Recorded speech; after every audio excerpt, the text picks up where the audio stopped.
من يهده الله فلا مضل له ومن يضلل فلا هادي له ونشهد أن لا إله إلا الله وحده لا شريك له ونشهد أن سيدنا ومولانا محمد وعلى آله وأصحابه وأزواجه وبارك وسلم.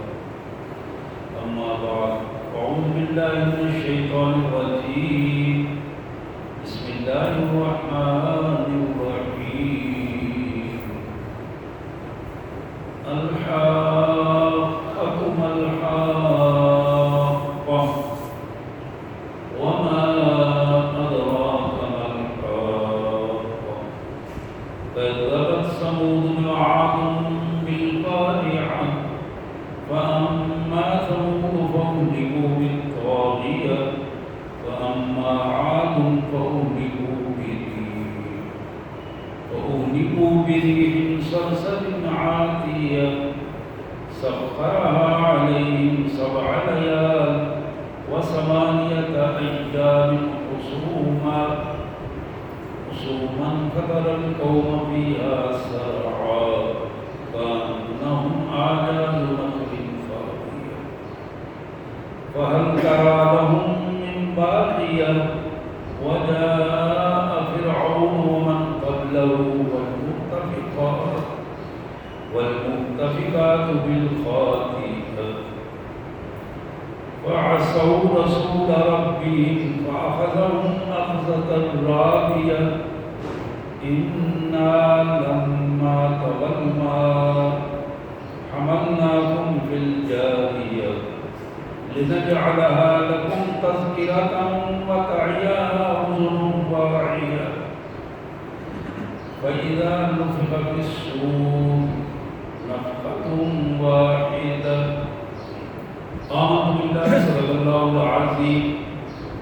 اللهم صل على سيدنا مولانا محمد وعلى آل سيدنا مولانا محمد كما صليت على إبراهيم وعلى آل إبراهيم إنك حميد مجيد. اللهم بارك على محمد وعلى آل محمد كما باركت على إبراهيم وعلى آل إبراهيم إنك حميد مجيد. اللهم صل على جميع الأنبياء والمرسلين وعلى الملائكة المقربين وعلى سائر الصحابة والتابعين وعلى عباد الله الصالحين. اللہ کے پاک کلام قرآن مجید میں یہ 29واں پارہ ہے اور یہ سورہ حاقہ بڑی معروف سورہ مبارک ہے. آج اس کا پہلا رکوع ہمارا زیر مطالعہ ہے. ہمارے خطبہ جمعہ کا موضوع بھی ہے اور ہم سمجھنے کی کوشش کریں گے کہ اس رکوع میں اللہ تبارک و تعالیٰ نے ہم سے کیا خطاب کیا ہے. 3 پہلو قرآن مجید اس حوالے سے ہمارے سامنے رکھتا ہے اور ان 3 حصوں میں سب سے پہلے حصے میں قرآن مجید نے ایک ایسا پیراگراف دیا کہ جس میں کائنات کی پوری تاریخ چند جملوں میں ہمارے سامنے رکھی. دوسرے پیراگراف میں دوسرے حصے میں ہمیں بتایا گیا کہ ایک ایسا منظر ہے تم ذرا آنکھیں بند کر کے وہاں جب پہنچو گے تو تمہیں ایک کھلے میدان میں ایک بہت بڑا منظر نظر آئے گا اور اس منظر کا تم ایک حصہ ہو گے. اپنے کردار کو وہاں متعین کرو اور دیکھو کہ اس ہولناکی کے منظر میں تمہارا کردار اور تمہارا رویہ کیا ہے اور کل کس انداز میں تم کامیابی یا ناکامی کے راستے کو تلاش کر رہے ہوگے. تیسرا حصہ اس کے نتائج کا حصہ ہے اور وہ نتائج اس انداز میں ہمارے سامنے رکھے گئے جو شخص درست راستے پر چل نکلا، ایمان حاصل کرنے کی پوری کوشش کی اس نے اللہ کی کتاب سے اور اللہ کے رسول سے، ایمان کی سچائی پر اس نے اپنے آپ کو لگایا، اور پھر اللہ نے جو حقوق عطا کیے ان حقوق کے حوالے سے اس نے اپنے آپ کو پابند کر دیا۔ پھر اس کے بارے میں قرآن نے کہا کہ وہ ایسا بندہ ہے جس کی ساری کی ساری ذمہ داریاں ہمارے ذمہ ہیں، ہم اس کے مستقبل کی ایک ایک چیز کی ذمہ داری لیں گے، اور اسے کسی بھی چیز کی کسی بھی سطح پر کوئی پریشانی نہیں ہوگی۔ یہ وہ اس پورے رکوع کا ایک خلاصہ ہے جو میں نے آپ کے سامنے رکھا ہے۔ آئیے ہم اس کا ترجمہ اور مفہوم میں آپ کے سامنے رکھوں گا، آپ خود بخود اس کے انداز میں دیکھتے چلے جائیں کہ ان آیات کے حوالے سے ہماری حیثیت کیا ہے، ہمارا اسٹیٹس کیا ہے۔ اس کو جب آپ متعین کریں گے، خود دیکھیں گے کہ آپ کس جگہ پر کھڑے ہیں، تو پھر شاید یہ موقع ملے کہ ہم اپنی اصلاح کر سکیں، ورنہ ہوتا یہ سما خراشی کی پوزیشن ہے، ہم باتیں سنتے ہیں بھول جاتے ہیں، وقت پہ بڑا لطف آتا ہے، اچھی لگتی ہیں، لیکن جب ذہنوں سے نکلتی ہیں، دنیا کی بھیڑ میں گم ہو جاتے ہیں، تو پھر ہم بالکل اسی طرح ہو جاتے ہیں جس طرح سننے سے پہلے ہماری پوزیشن تھی، اور اس کا نتیجہ یہ ہے کہ ہم اپنی اصلاح نہیں کر پاتے، اپنے آپ کو درست نہیں کر پاتے، اور پھر ایک وقت آتا ہے کہ ہم اس دنیا سے چلے جاتے ہیں، اور پھر سوائے حسرت، امید اور نا امیدی کی کیفیت، اس یاس کے علاوہ کوئی چیز نہیں رہتی۔ آئیے ان آیات کا سادہ سا مفہوم۔ بسم اللہ الرحمن الرحیم، اللہ کے مبارک نام سے بڑا مہربان، بہت زیادہ رحم کرنے والا ہے۔ الحاقہ، حقیقت میں وہ سچ مچ وہ واقعہ ہو جانے والا ہے۔ الحاقہ حق ہے، سچائی کی بات کر رہے ہیں کہ وہ بالکل حق ہے، اسے ہونا ہے، وہ واقعہ ہو کر رہے گا۔ الحاقہ، تم نہیں جانتے وہ کیا ہے، وہ مرحلہ کیا ہوگا، وہ کیفیت کیا ہوگی، وہ منظر کیا ہوگا۔ الحاقہ، تم نہیں جانتے۔ وما ادراک ما الحاقہ، اور تمہیں تو یہ بھی اندازہ نہیں ہے کہ اس ہولناکی کی پوزیشن میں، اس ہولناکی کی صورت میں، اس گھبراہٹ اور ہیبتناکی کی پوزیشن میں ہوگا کیا، اور تمہیں کہاں جانا ہے اور کیا ہوگا تمہارے ساتھ۔ اب یہ 3 آیتیں وضاحت کے بعد اب اللہ نے وہاں تاریخ شروع کی ہے۔ کذبت سمود و عاد بالقاریہ، قوم سمود اور قوم عاد نے، جو دنیا کی تاریخ میں مانی ہوئی قومیں ہیں، آپ تاریخ عالم پڑھیں گے تو یہ دونوں قومیں مانی ہوئی قومیں ہیں، کمال قسم کی انجینئر، دنیا داری میں ان کا بہترین نام، دنیا داری میں سب کچھ ہونے کے باوجود اپنی دماغ سے کام نہیں لیا، اور انہوں نے اس لرزہ پر اندام کر دینے والی، ہر چیز کو تلپٹ کر دینے والے وقت کو جھٹلا دیا۔ اب اس کا دنیا میں نتیجہ کیا نکلا، آخرت میں تو جو ہوگا سو ہوگا۔ اللہ فرماتے ہیں فاما سمود، جو قوم سمود تھی جنہوں نے قیامت کو جھٹلایا تھا، فَأُهْلِكُوا بِالطَّاغِيَةِ، ہم نے ایک ایسا زلزلہ پیدا کر دیا ان کی زمین میں، اور وہ زلزلہ ایسی طوفانی چنگاڑ تھی، چیخوں کی آواز، جس کو وہ برداشت نہ کر سکے، اور وہیں ان کے منہ گر کے ختم ہو گئے۔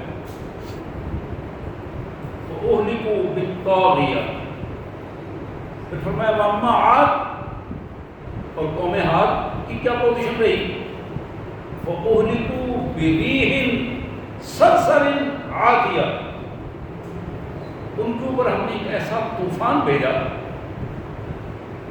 وہ طوفان جس میں ڈراؤنی آوازیں، تیز ترین طوفان اور سرکش قسم کا ہر چیز کو بگوڑوں کی طرح اڑا کے لے جانے والا۔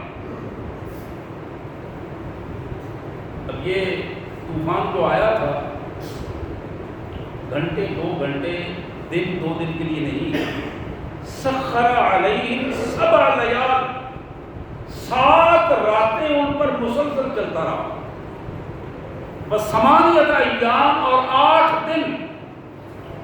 ذرا غور کیجیے اس طوفانی کیفیت کی، یہ طوفان یہ چند گھنٹوں کے طوفان تباہ کر دیتے ہیں، 7 راتیں اور 8 دن یہ طوفان قوم عاد کو لے کر اس طرح چلتا رہا، اور ادھر سے ادھر، ادھر سے ادھر، اس کیفیت میں پوری ان کی آبادیوں کو اور افراد کو حسوماً فترا قوم فیہا سرعا کأنہم اعجاز نخل خاویہ۔ تم آج بھی اگر ان کی تاریخ پڑھو گے تو تمہیں معلوم ہوگا اس کو اس طوفان نے انہیں ریزہ ریزہ کر کے بھوسا بنا کر رکھ دیا۔ بالکل ایسے لوگ جو پچھڑے ہوئے لوگ، جنہوں نے کبھی ایک دوسرے کو دیکھا نہیں تھا، اس انداز میں ان کے اندر فاصلے ہوئے، اور پھر ان کی حالت یہ تھی کأنہم اعجاز نخل خاویہ، جس طرح کھجور کے درخت کے کٹے ہوئے تنے ہوتے ہیں اور بھربھرے سے بن جاتے ہیں، ان کی حالت وہ تھی کہ ان کے اندر وہ جسم تو شاید نظر آ رہے تھے لیکن جان کی پوزیشن موجود تھی۔ یہ قوم عاد اور قوم ثمود کا واقعہ بیان کرنے کے بعد اللہ ایک جملہ ارشاد فرماتے ہیں، فَهَلْ تَرَىٰ لَهُم مِّن بَاقِیَةٍ، ذرا آنکھیں کھول کر دیکھو کیا ان کی طاقت، قوت، مال کوئی شاید میں نظر آتی ہے؟ وہ جو سطوت اور حکومت اور بڑے با اختیار اپنے آپ کو سمجھتے تھے، فَهَلْ تَرَىٰ لَهُم مِّن بَاقِیَةٍ، ذرا نظر تو اٹھا کے دیکھو، ڈھونڈو تو صحیح وہ عاد اور ثمود کدھر گئے۔ اب ایک اور منظر، عالمی تاریخ کا ایک اور منظر قرآن پیش کرتا ہے، وجاء فرعون، فرعون آیا، ومن قبلہ، اور فرعون سے پہلے نمرود اور قوم نوح اور وہ سارے لوگ، والمؤتفقات، اور وہ بستیاں جن کو ہم نے فرعون سے پہلے الٹا دیا تھا، ان کے رہنے والے، بالخاطئہ، یہ وہ لوگ تھے جنہوں نے اپنی پہچان مجرم ہونے کے حیثیت سے بنائی، جرائم کا ایک بہت بڑا پلندہ لے کر وہ آئے، فَعَصَوْا رَسُولَ رَبِّهِمْ، اللہ کے پیغام کو لے کر آنے والے بندے کو انہوں نے جھٹلا دیا۔ شہنشاہ کا پیغام لے کر آیا وہ رسول، ان ساری قوموں نے اپنے اپنے پیغمبروں کو اللہ کا پیغام دے کر جو ان کے پاس آیا تھا اس کو جھٹلایا، پیغام کو بھی جھٹلایا اور اس بندے کو بھی جھٹلا دیا۔ نتیجہ کیا نکلا؟ فَأَخَذَهُمْ أَخْذَةً رَابِيَةً، پھر مالک نے ان کو ایسا پکڑا، نمونہ بنا کر رکھ دیا، تاریخ میں ایک نمونہ بنا کر رکھ دیا۔ پھر ایک تیسری تاریخ عالم کا ایک تیسرا منظر بھی اللہ ہمیں دکھاتے ہیں، اِنَّا لَمَّا طَغَى الْمَاءُ، پھر ایک ذرا عالمی تاریخ کا وہ منظر بھی دیکھو کہ جب اس پوری زمین پر پانی پانی چھا گیا اور وہ پانی بے قابو ہو گیا تھا۔ ذرا غور کیجئے، یہ وائرس بے قابو ہوا ہے ہمارے سامنے، کہتے ہیں لوگ کنٹرول نہیں ہو رہا، نہ ڈاکٹروں سے ہو رہا، نہ حکومتوں سے ہو رہا ہے۔ اللہ کی تو بہت ساری قوتیں ہیں نا جس کو بھی وہ آگے کر دیں، حکم دے دیں۔ اِنَّا لَمَّا طَغَى الْمَاءُ، ذرا اس منظر کو بھی ذرا یاد کرو کہ جب ہم نے پانی چھوڑا، آسمان کو حکم دیا، زمین کو حکم دیا، پورا پانی پانی، اور یہ پانی طغیانی کی صورت میں بے قابو ہو گیا. حملناکم فی الجاریہ. تمہیں پتہ ہے کہ تمہارے آباء و اجداد کو ہم نے، جو مسلمان تھے، نوح کے ساتھی تھے، ان کو ہم نے کشتی میں سوار کر کے بچا دیا. حملناکم، ہم نے تمہیں سوار کیا فی الجاریہ، کشتی میں، لنجعلھا لکم تذکرہ، تاکہ ہم تمہیں رہتی دنیا تک ایک نصیحت کا ذریعہ بنا دیں. لوگ دیکھیں کہ یہ لوگ ہیں جو اس طوفان سے بچ کر آئے تھے اور ان کی اولاد بھی آگے چلیے. وَتَعِيَهَا أُذُنٌ وَاعِيَةٌ، اور پھر اس واقعے کو کان سن کر محفوظ رکھیں اور آنے والی نسلوں تک یہ بات پہنچائیں. حضرات، یہ وہ عالمی تاریخ تھی جو قرآن نے ہمارے سامنے بیان کی. قوم سمود کی بات کی، قوم عاد کی بات کی، فرعون کی بات کی، اور الٹائی جانے والی بستیوں کی بات کی، اور فرعون سے پہلے نمرود اور باقی ساری قومیں جو اس سے پہلے آئیں، اور جناب نوح علیہ السلام کے دور کی بات کی. چند آیات میں کائنات کے مالک نے پوری تاریخ سمیٹ کر ہمارے سامنے رکھ دی ہے. اور اب اللہ نے فرمایا کہ تم کیا ہو، اور تمہیں کل آنے والے لمحات میں کیا کرنا ہے.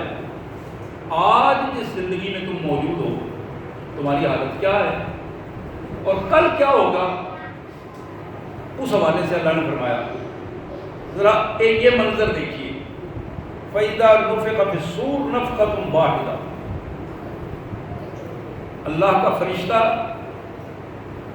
اس سور پھونکے گا، آواز آئے گی، اتنی ہولناک، ہیبتناک اور اتنی غضبناک وہ آواز ہوگی. ایک دفعہ پہلا آواز آئے گی پہلی، اور پوری کائنات میں وہ ایک ہی آواز گونج جائے گی. وَحُمِلَتِ الْأَرْضُ وَالْجِبَالُ. اس آواز کے ساتھ ہی اللہ فرماتے ہیں یہ زمین اور پہاڑ فَدُكَّتَا دَكَّةً وَاحِدَةً، انہیں توڑ پھوڑ کر کوٹ کاٹ کے برابر کر دیا جائے. یہ جس طرح آم لیتے ہیں نا، یہ چھوٹے چھوٹے ٹکڑے لوہے کے لے کر اس کو جا کے کباڑ میں توڑتے ہیں اور توڑ کر اس کو برابر کر کے پھینک دیتے ہیں، یہ بالکل وہی مفہوم ہے. فَدُكَّتَا دَكَّةً وَاحِدَةً، ان کو توڑ پھوڑ کر برابر کر کے پھینک دیا جائے گا. فَيَوْمَئِذٍ وَقَعَتِ الْوَاقِعَةُ. اب یہ دن ہے جب واقعہ ہونے والا وہ واقعہ سامنے آئے گا اور ایک سلسلہ شروع ہو جائے گا. پھر قرآن کہتا ہے وَانشَقَّتِ السَّمَاءُ فَهِيَ يَوْمَئِذٍ وَاهِيَةٌ. ہم حکم دیں گے آسمان ٹکڑے ٹکڑے ہو کر ریزہ ریزہ ہو کر نیچے گر جائے گا، اور اس دن وہ بڑا کمزور ہوگا. آج تمہیں بڑا معلوم ہو رہا ہے آسمان، اس دن فَإِنْ يَوْمٍ وَاحِدٍ بڑا کمزور ہوگا. اللہ کا حکم ہوگا اور اسی وقت ریزہ ریزہ ہو کر نیچے آ جائے گا. یہ وہ منظر ہے زمین و آسمان کا. وَالْمَلَكُ عَلَىٰ أَرْجَائِهَا، اور پھر اس کائنات کے سارے کونوں پر اللہ کے فرشتے کھڑے ہوتے ہیں. زمین و آسمان کا وجود ختم ہو جائے گا اور فرشتے پوری کائنات کے کونوں پر کھڑے ہوں گے. وَيَحْمِلُ عَرْشَ رَبِّكَ فَوْقَهُمْ يَوْمَئِذٍ ثَمَانِيَةٌ. لیکن اللہ کا عرش عظیم 8 فرشتے جس کو اٹھائے ہوئے ہوں گے، وہ عرش عظیم اسی کیفیت میں لے کر فرشتے لے کر اٹھا کر کھڑے ہوں گے. اب اس منظر کے بعد جو سلسلہ شروع ہونے والا ہے، اس سلسلے کو قرآن ہمارے سامنے رکھتا ہے. یہ اب تیسرا مرحلہ ہے. اس مرحلے کو قرآن نے کہا 50,000 سال کا ایک دن، 50,000 سال کا ایک دن ہوگا. یہ جو دن شروع ہو گیا اس کا آغاز کیا ہے؟